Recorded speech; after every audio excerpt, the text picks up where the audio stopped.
Okay, thank you so much.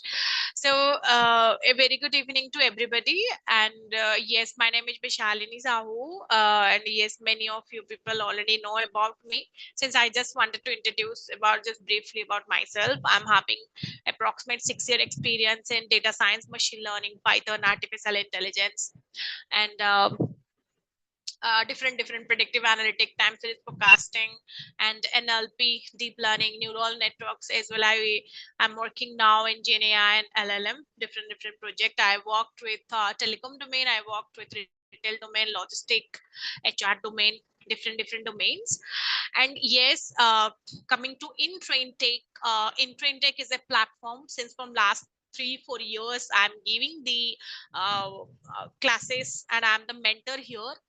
So somewhere my passion is to share my knowledge with the new people who really wants to switch their career from non-IT to IT, or switch they are student, they wanted to explore the career in data science or in data analytics.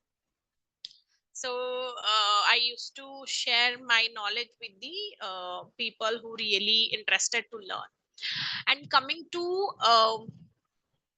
to today's session, we are going to discuss about the machine learning uh, model validations. And before starting the machine learning model validation, I just wanted to share a few things about machine learning.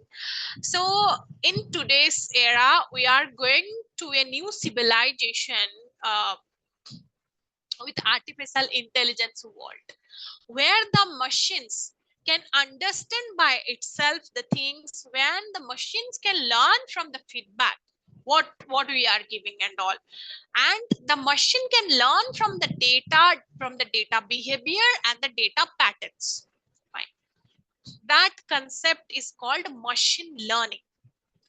And definitely, if you are making something, some objective should be there, the structure should be there, the architecture should be there. So in machine learning also,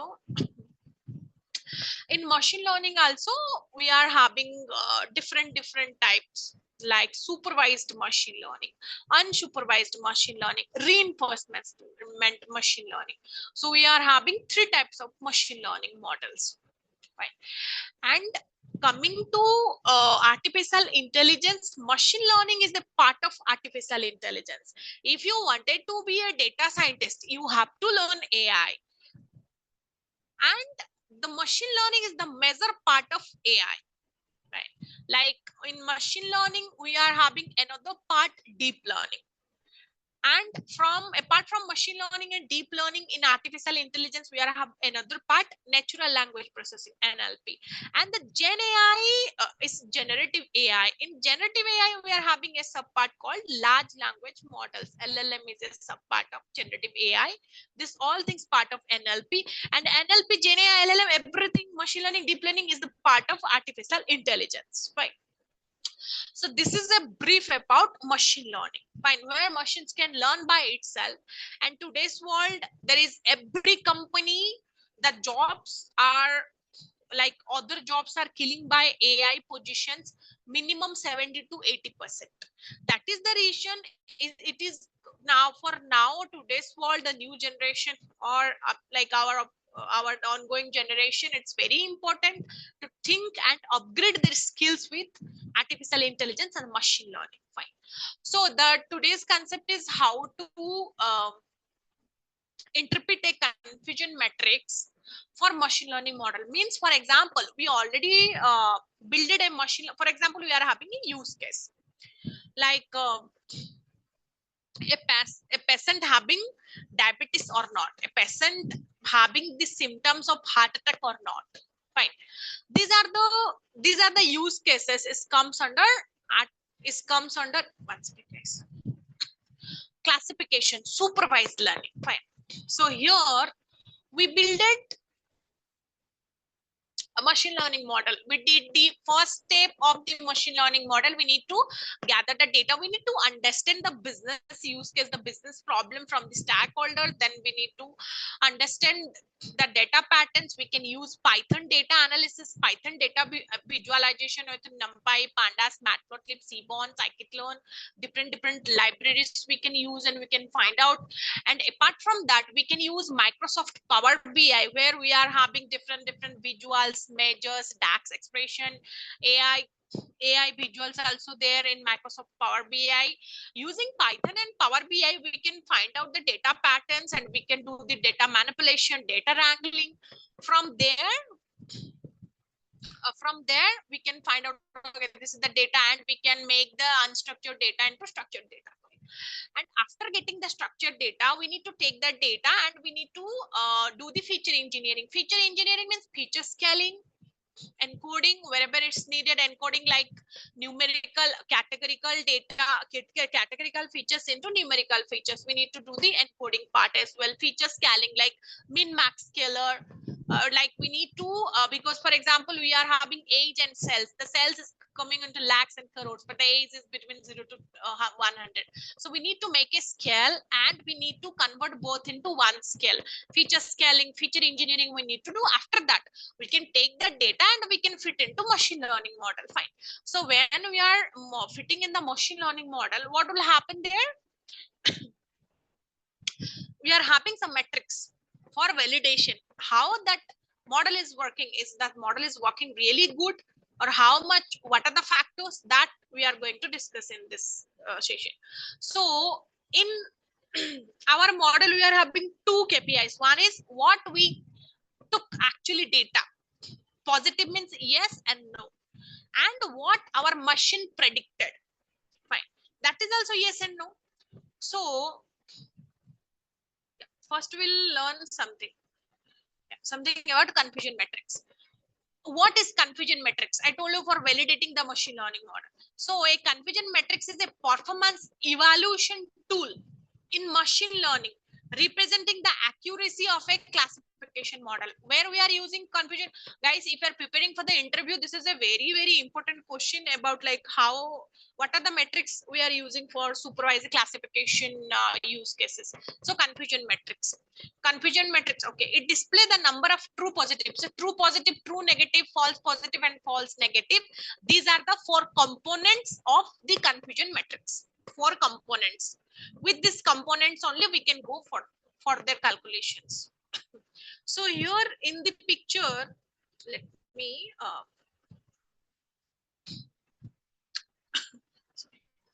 here in the picture we are having predicted class and actually class.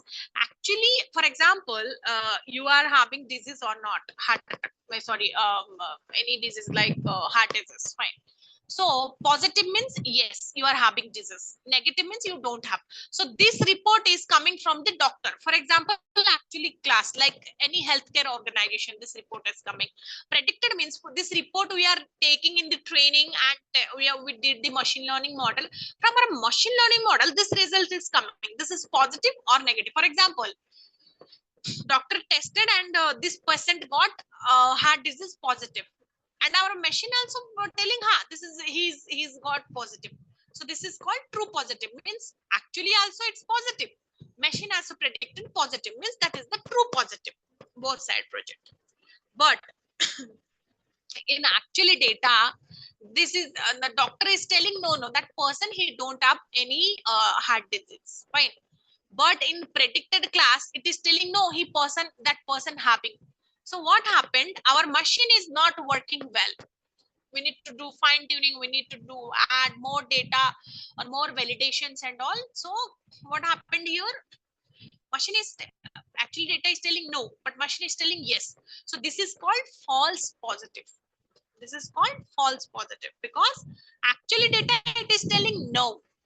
Predicted yes, so false positive. And also guys, in interview people are asking like what is the type 1 error, type 2 error. So this is also very important. Type 1 error means false positive. So in actually class, doctor is saying that person having heart disease, doctor is saying, but our machine what is saying? Machine is telling no, he don't have. See here, doctor is saying no, but machine saying yes. But here, doctor is saying yes, but machine telling no. This is also error only. This is also error. So this is called false negative, because actually class, this is telling no, but predicted one, sorry, actually it is telling yes, but predicted one, it is no. So it's called false negative. This is type 2 error. Baki in actually class, doctor also saying no, he don't have any heart disease. Predicted also, our machine also telling, machine output also telling no, he's don't having any heart disease. So this is called true negative. So these are the 4 components of confusion matrix. From that components, we are making the calculations like accuracy, precision, specificity, sensitivity, negative predicted value, or recall. Fine. So everything is there. I will explain one by one. I think some people are staying here. Why it's not admitting? Please admit. Okay. Guys, whoever having any doubt, please drop the messages on the window. I will give 5 minutes to discuss that. Fine. Sorry. So now we are having 4-5 formulas. Fine. The first one is coming accuracy. So what is accuracy? Fine. So accuracy is like, yeah, okay, fine. So first one is accuracy. Accuracy means what are the total positive? Like doctor is also saying the patient is having heart disease as well. Machine also saying the person having heart disease or not heart disease. Fine. So actually and predicted both are same. In this case, accuracy is true positive and true negative. This two, because both side are correct. Accuracy means what are the correctly observation, predicted observation and actual observation by total. Total means this 4. This is the formula to finding accuracy. What are the totally corrected predicted in both cases, true positive plus true negative by total. This is the main formula finding the accuracy. Then coming to specificity and sensitivity. Sensitivity means what? What are the true positive? True positive means machine also telling yes and model also telling yes. Fine. True positive by true positive plus false negative. False negative means this one, type 2 error. So what is sensitivity? Sensitivity means what are the actually correctly predicted positive. True TP means positive. Fine. Actually correctly predicted positive by true positive plus false negative, called sensitivity. Sensitivity also a matrix. In the down, we will discuss where to use which formula. Okay. Then specificity. What is specificity? Specificity is like true negative. True negative means what doctor also said no, machine also said no, means actually data there that is no, and the predicted one also that is no. Fine. So true negative by true negative plus false positive. This one. See, sensitivity true positive by this two, specificity true negative by this two. Simple formula. Accuracy already we discussed. Precision. Precision means true positive. How much correctly predicted positive by total positive. See, you can see here true positive or false positive means total positive from the total positive. Fine. From the total positive, how much we got true positive? False positive means a wrong, right? But from total positive, how much we got the true positive? This is called precision. So these are the formulas. Now in the interview, they will ask you when I will use accuracy, when I will use precision, when I go for the recall and all. These questions are coming. So the first one is accuracy. So which in interview they will ask you, can you give me an example? Which use cases we can use accuracy? So for example, accuracy, we are using general performance measurement. For example, student review. A student is going to pass or fail. It's quite a generalized one. For example, sentiment analysis for product review. Sentiment analysis for product review. Explanation. In scenario where the cost of false positive and false negative is similar. See, product review, sometime you are giving the product I don't like, the quality is not good, the service is not good. So whatever you are giving the feedbacks, machine will quite predict the similar. What is in positive side, negative side. So here there is nothing more into false negative or false positive. So here we will go with the accuracy one, how much correctly we are finding. That is quite enough in this case. Even predicting whether a student will pass or fail, here we are using the matrix accuracy. Fine. See, context why we are using means the class distribution is balanced and the consequences of false positive and false negative are similar, the same only. For example, whatever data we are giving that student is going to pass and fail, we are quite get the proper data, proper output as well. So there we will get to the, okay, this is the total, how much correctly we are getting by the total of true positive, false positive, true negative and false negative. So in generalized one, we can go with accuracy. Now is the measure thing is when we will go with the precision. Fine. Precision means what? True positive by total positive. Fine. Email spam detection. Explanation. When the cost of false positive is high, false positive is high means, example, misclassifying a legitimate email as spam. For example, we are getting some messages directly, it is going for spam. So precision is more important in email spam detection. You want to be very sure that email is spam before making it, as to avoid missing important. For example, in the mail we are getting important mails. When we are going to detect that mail is going to spam or not, fine, we are having important message that is going for spam, then it will be difficult for us, right? And here what will happen, the false positive means that is a important message, it needs to go with the inbox, but it is going for spam. Right. So here what happened, false positive rate is high. So in this case we need to, if false positive rate is high means, see, this is the formula, true positive plus false positive, right? If false positive rate will be high means it will be, the result will come here and there, right? The result will come here and there in false positive. If false positive, the number is going high, then definitely precision will go high. So the model is going to lesser performance. Fine. So that is the reason in the use case like this, the email is going for spam or harm or inbox. So here we need to take care of the precision. Another example of precision is identify defective product in manufacturing process.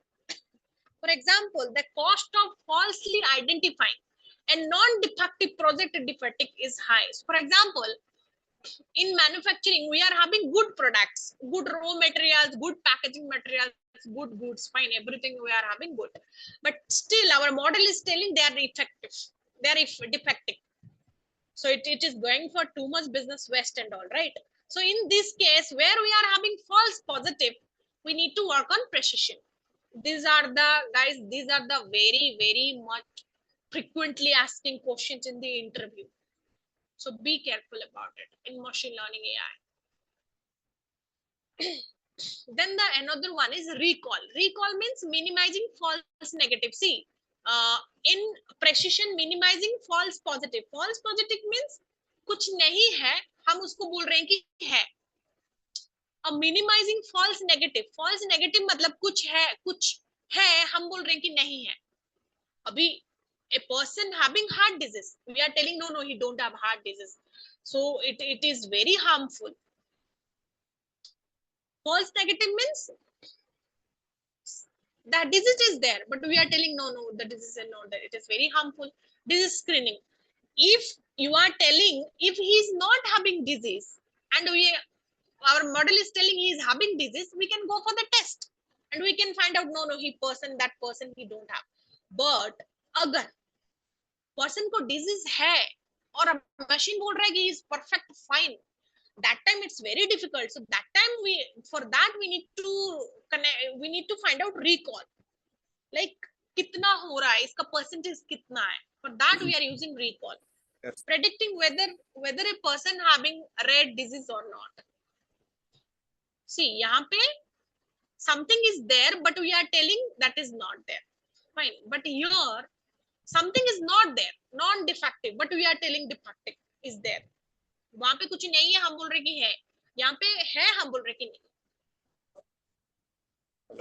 Then the next one is F1 score. So F1 score is working with both precision and recall. What it is doing the balancing with precision and recall. For example, fraud detection in banking. So in banking, we cannot say the person already took the loan, he didn't took the loan. The person already paid the loan, he didn't pay the loan. So these two things is not going to work out. So here is the balancing field. Fine, F1 score. Fraud detection in bank. In situation where both false positive and false negative carry significant cost, both are important. The F1 score is used as a balance, precision, and recall. For example, in banking fraud detection, you want to correctly identify fraudulent transaction, high recall, but avoid flagging too many legitimate transaction as scored high precision. The same only, we cannot tell ki fraud is high, fraud is low. So in banking, we need the perfect data banking. So we have to balance the precision and recall, false positive and false negative. Then F1 score, another example, identify abusive language in social media post. This is also a scenario. Context, both false positive, wrongly flagging a begin post, and false negative, missing a abusive post are problematic.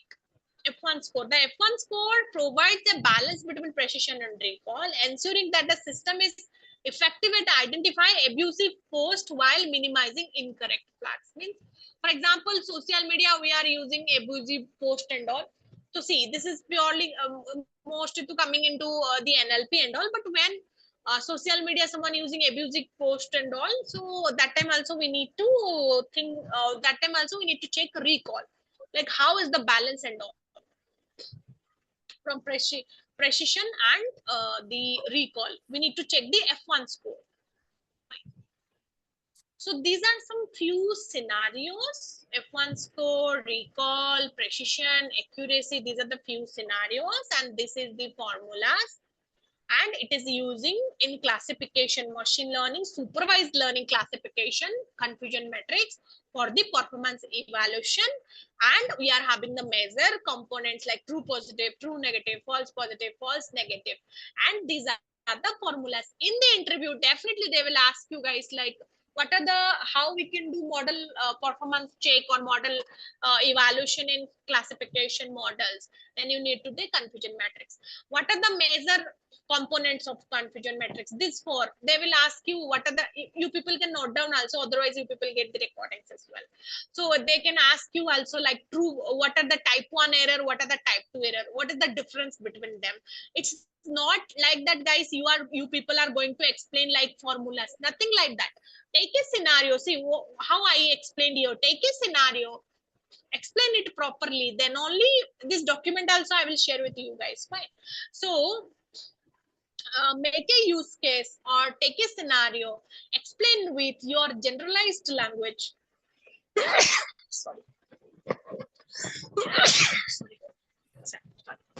So explain with your generalized terms, like this is the false positive, when you can take the healthcare data, you can take the healthcare use case, you can take the banking use case, you can take the finance use case, you can take the any retail use case as well. Explain it. Whenever you are going for the machine learning or AI or data science interview, please don't use only technical terms. May explain these things with scenario based things. This is the scenario, this is the true positive here, this is the true negative here. So here the doctor is predicting this, the machine is predicting this. So now in the precision one, we are having the true positive. True positive means what we are getting from the machine and we are getting from the actual data, that is correct. But in the precision, the problem here is false positive. In false positive, what is not there, it is predicting that it is returning that is there. So if the false positive rate will be high, so precision will be high, in is meaning our model is not working properly. We need to work on the model, we need to fit the data, we need to go with cross validation, we need to go with fine tuning, and we need to improve our model. This is not about always we will check accuracy. Accuracy is 99%, we can go, nothing like that. Many cases we need to check the precision, we need to check the sensitivity, we need to check the specificity and all. Then we can finalize, okay, this is the matrices what I got, and this is the result of it, and this is what it's presenting. Fine. Like this way we can validate a machine learning model. Machine learning model in case of supervised learning and classification. Fine. So this is all about today's class, guys. And yes, I have a small announcement. Very soon we are starting a new batch on data science and artificial intelligence, where we are covering the data science skills like Python, machine learning, deep learning, NLP with generative AI and LLM as well, prompt engineering. We are explaining it. So this is my number. You will get it, my number and other details. Feel free to connect with us for the new batch starting. If anyone interested to come into data science and all, and definitely I'm always available in WhatsApp, in emails, in LinkedIn. Feel free to connect with me if any doubt is there. Fine. So this is all about today's section. All the documents recording you people will access very soon. And please let me know who are having any doubt. And I'm available for discussion. Please let me know if anyone having any doubt. Let me see the chart window.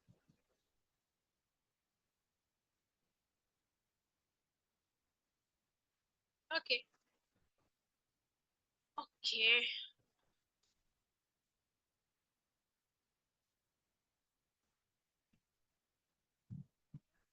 Okay. Hi, Vishwajit. Hi, Noha. Hi, Noha.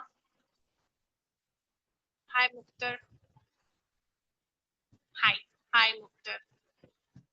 Guys, anyone having any doubt, please unmute your audio and let me know. Can you share us how many model in deep learning like sequential? Okay. So yeah, coming to Vishwajit, sequential and parallelization, we'll have another section because this is not like one time I can explain everything. It will take time. So definitely I will come back with the deep learning sequential models. No need to worry. Deep learning is the neural networks. So we are having many models there. We are having NN, RNN, CNN, and sequential models, parallelization models. Many things are there. I will arrange another workshop for it. Definitely. Hello, ma'am. Today's yes, Bishwajit. Yeah, ma'am. Actually, I have a doubt. Like, you know that confusion matrix is a metric. Yes or no? Yes. A table. Is it two into yes, two ma'am. table? Listen. Yeah. Also, as for me, accuracy also a matrix. Yes or no? Accuracy from See, program. accuracy, you can consider like accuracy is a KPI of the confusion matrix. Accuracy is a KPI means key indicator point. Is we are considering like that is the main part of confusion matrix. That is not a matrix. Accuracy is a KPI of confusion matrix. We are telling like matrices, but that is not a matrix. Okay, ma'am. Okay, as for you. Okay. Confusion matrix only for classification. Yes or no? Hello. Yes. Yes. Ma'am. What about regression? Like when we have used regression program, then who is a matrix we have used for accuracy? Can you share us? Yeah, whenever you are using regression, in regression, there you are not calculating the accuracy and all. There you are calculating the errors. Fine. In regression, you are having MAE, mean absolute error. You are finding the error. Okay, and you are Only having RMSE, root mean square error. MSC, mean square error. RS square, adjusted RS square. So you are finding the error rate in regression. In classification, you are finding the accuracy, precision, and all. That is RMSE, MAE, MSC, RS square, adjusted RS square. You are using that these things in regression. okay, ma'am. Yeah, ma'am. You can ask him. You have hello. Yeah. Yes, yes, Uh, Bishwajit. yes, ma'am. You have talked about like in regression program we don't have any accuracy in last of code. Yes. Hello. Yes, yes, Bishwajit. Then we have only measure the error. Yes, we are only considering the error percentage. Then when we have use a regression program, then obviously we have calculate error kind MSC, MAE, and RMSC as MSC, for you. RS But squared, yes, yeah, the rate should be greater or less. Obviously less. yes. If you have talk about R2 score, okay, Huh, huh. R2 score is good like greater or less. R2 square, RS square is there. R2 square I never heard, Yeah, Bishwajit. ma'am. I like this. Yeah, R2 square. RS square, okay. So you are asking RS square is greater than C. Everything is a RS, okay. You let me know what is R here. Yes, ma'am. Do you Hello. have any understanding? Yeah, Bishwajit, can you hear me? Yes, ma'am. Okay. I wanted to know what you are understanding about R. Do you have any understanding about R, RS square, anything? What is R, Uh, RS square, anything? yeah, yes, ma'am. I have like I understand the R square formula. Like I Okay, don't no worries, no remember worries, it. no worries. Bishwajit, you can text me over the WhatsApp. The meeting is going to end, so we'll meet tomorrow again with new concept. Whoever having the doubt, guys, please text me on the WhatsApp. Please feel free to text me or call me. Definitely we'll connect and we'll solve.